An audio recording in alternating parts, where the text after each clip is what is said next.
بسم اللہ الرحمن الرحیم۔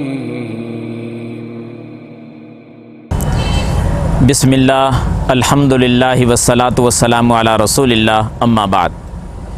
ایک چھوٹا سا سوال کیا گیا ہے کہ شوقیہ طور پر کچھ لوگ اپنے گھروں کے اندر کتا رکھ لیتے ہیں، تو کتا رکھنا شوقیہ طور پر یہ کیسا ہے؟ منع ہے یا جائز ہے؟ اس کی کیا صورتحال ہے؟ تو صحیح البخاری کی روشنی میں اس کا جواب سماعت فرمائیں۔ حدیث نمبر 3324 ہے۔ بیان کرنے والے صحابی سیدنا ابو ہریرہ رضی اللہ تعالیٰ عنہ ہیں۔ فرماتے ہیں کہ اللہ کے رسول صلی اللہ علیہ وسلم نے ارشاد فرمایا کہ من امسک کلبا، جس شخص نے بھی اپنے گھر میں کتا رکھا، اس کو شوقیہ طور پہ پال رہا ہے،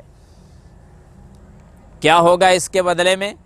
ینقص من عملہ کل یوم قیرات الا کلب حرث او ماشیۃ۔ فرمایا کہ ہر روز اس کتا رکھنے کی وجہ سے روزانہ اس شخص کے اعمال میں سے، نیکیوں میں سے ایک قیرات اجر کم کر دیا جاتا ہے۔ یہ کتا رکھنا اس کی نیکیوں میں سے ایک قیرات روزانہ کم کرتا رہتا ہے، نیکیاں گھٹتی رہتی ہیں۔ ہاں، دو صورتیں بیان فرما دیں کہ اگر کسی شخص نے شکار کے لیے کتا رکھا ہوا ہے اس کے لیے جائز ہے، اور اسی طرح اگر کسی شخص نے اپنے جانوروں کے لیے یا کھیتی باڑی میں رکھوالی کا کوئی مسئلہ ہے، وہاں کتا رکھ لیا، ڈیرے پہ رکھ لیا، تو اس کے لیے بھی جائز ہے۔ گھر میں شوقیہ طور پر کتا رکھنا، لڑائی کے لیے کتا رکھنا، نمائش کے لیے کتا رکھنا، کمائی کے لیے کتا رکھنا، تمام کی تمام صورتیں یہ جائز نہیں ہیں، بلکہ اتنا بڑا نقصان ہوتا ہے کہ روزانہ اس کی نیکیوں میں سے ایک قیرات اجر کم کر دیا جاتا ہے۔ قیرات کتنا ہے آپ جانتے ہیں نا، دوسری حدیث میں وضاحت ہے کہ جو بندہ کسی کا جنازہ پڑھتا ہے اسے ایک قیرات اجر ملتا ہے، جو جنازہ پڑھنے کے بعد میت کو دفن کرنے تک ساتھ رہے اس کو 2 قیرات کا ثواب ملتا ہے۔ پوچھا گیا یا رسول اللہ صلی اللہ علیہ وسلم قیرات کیا چیز ہے؟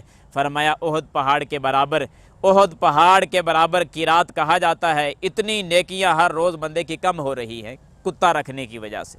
تو میں احباب سے گزارش کروں گا کہ اگر بلا وجہ کتا گھر میں رکھا ہوا ہے تو اس کو نکال دیں، کیونکہ کتے کی کمائی بھی حرام ہے اور کتے کا رکھنا بھی جائز نہیں ہے، الا کہ 2-3 صورتیں جو میں نے عرض کی ہیں وہ صورتیں ہیں تو جائز ہے، اس کے علاوہ کوئی اور صورت جائز نہیں ہے۔ اللہ تعالی ہمیں سمجھنے کی توفیق عطا فرمائے۔